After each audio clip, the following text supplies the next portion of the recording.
بدقسمتی سے جب ہم کہتے ہیں کہ اللہ کے دین کو نافذ کریں، اسلام کا نظام نافذ ہونا چاہیے، تو جو ہمارے آل اینڈ سنڈری ہیں، عام لوگ، عوام، بلکہ کچھ پڑھے لکھے بھی یہ سمجھتے ہیں کہ ہم مطالبہ کرتے ہیں سزائیں نافذ کر دی جائیں۔ اسلام میں جو سزاؤں کا، جو حدود، جو تعزیرات ہیں وہ نافذ کر دی جائیں۔ اسلامی نظام نافذ کرنے کا مطلب سزائیں نافذ کرنا، حدود نافذ کرنا نہیں ہے۔ وہ بھی ہے، ایک حصہ وہ ہے، لیکن وہ تو بعد میں آئے گا۔ اسلام کا نظام قائم کرنا، نافذ کرنا، اس سے مراد پاکیزہ ماحول بنانا ہے جس میں برائی کے راستے آپ بند کریں، نیکیوں کے راستے لوگوں کے لیے کھل جائیں،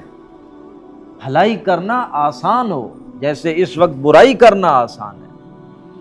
اور برائی کرنا مشکل ہو، تمام راستے آپ بند کریں۔ اسلام پھر یہ کہتا ہے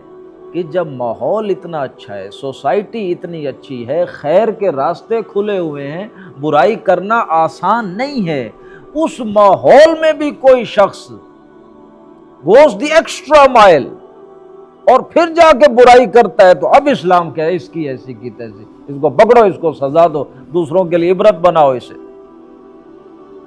لیکن ایسا معاشرہ جہاں بے حیائی، جہاں چوری، جہاں ڈاکہ مارنا اتنا آسان ہو، آپ نے اتنا فیسیلیٹیٹ کیا ہوا ہے اس کے لیے، وہاں اگر وہ حرکت کر گیا تو آپ اسلامی سزا لگائیں گے؟ پہلے ماحول تم نے بنایا نہیں کہ جس میں اس کی برائی تک ایکسیس ہی نہ ہوتی، وہ کر ہی نہ پاتا۔ اصل اسلام نافذ کرنے کا مطلب ایک پاکیزہ ماحول، عادلانہ ماحول قائم کرنا ہے، جس میں کسی پر زیادتی نہ ہو، جس میں خوشحالی ہو،